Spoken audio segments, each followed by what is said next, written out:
Hello YouTube, welcome to day no, not 112, it's 212. Today we have another tabletop story, this time from Call of Cthulhu. It's the only time me and Ricky and Curtis ever played Call of Cthulhu. Ricky running the game. So, it was a quick one shot, enough that we technically did it twice.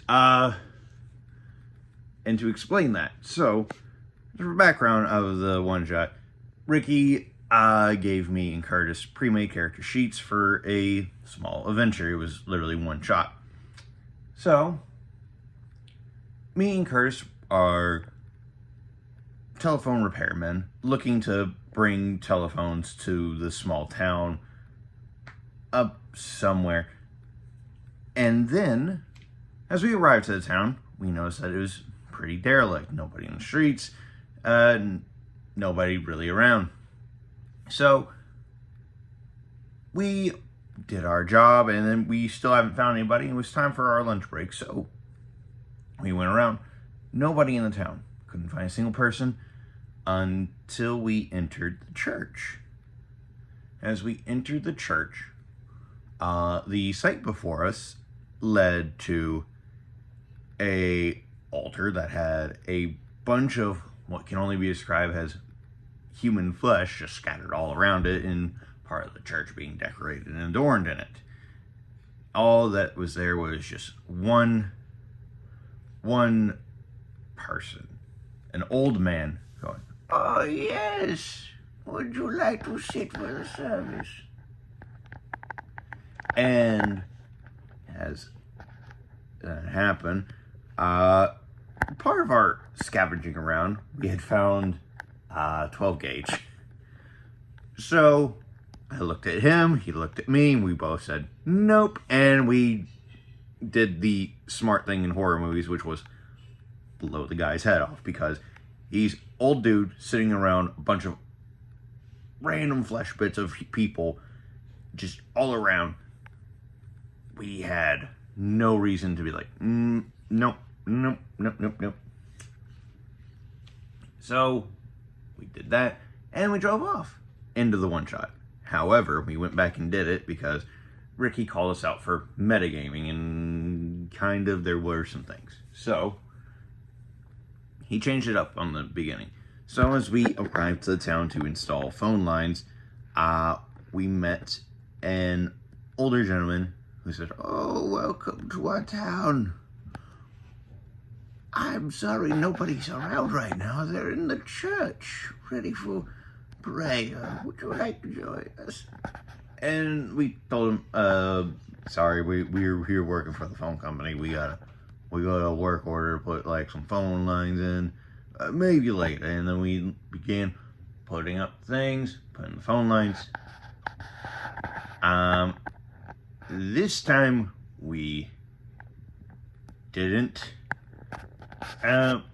do that to him, as I can't remember the gist of it, but I remember that he either turned into some inane, horrific creature this time around, because it was later in the day, and then made us run. Oh, that's what happened. So we were going to prepare to fight him, and then he used spell. Didn't know Call of Cthulhu does have spells in it.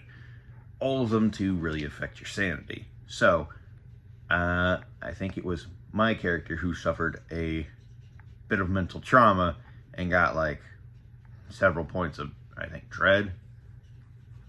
I'm trying to remember this because this was like a couple of years ago. But, from this, we ran from the town, scared shitless, and we wound up going around. We found a cave or something, and with Ricky's coercion, we went into the cave to go explore. As the cave started pulsing, and as it started like shaking and the earth erupted, it was aliens. No other explanation, it was just aliens. And then they went away. So, long story short, take some notes out of Ricky's thing, because after it, he said, I would really like to actually make my own one-shot, because he took this, I think, from somebody else, or this was already a pre-designated one-shot for Call of Cthulhu. So, always do some research before you start doing a one-shot, and make sure your players are not gonna wuss out like me and Curtis, because quite frankly, we did wuss out. We started metagaming almost immediately because we're like, we don't like it here. That's another thing too. Always make sure you know what your players want. Anyhow, your fun fact for the day. Did you know that in Scooby-Doo it is a canonical thing that Shaggy Rogers, Shaggy of the Scooby-Doo gang, collects belt buckles? There's your fun fact for the day. Thank you all for joining me. I hope you enjoyed. It's a very short story and kind of odd, but I hope you did enjoy it, and maybe you got some ideas for your own campaigns or games for tabletop. Anyhow, bye!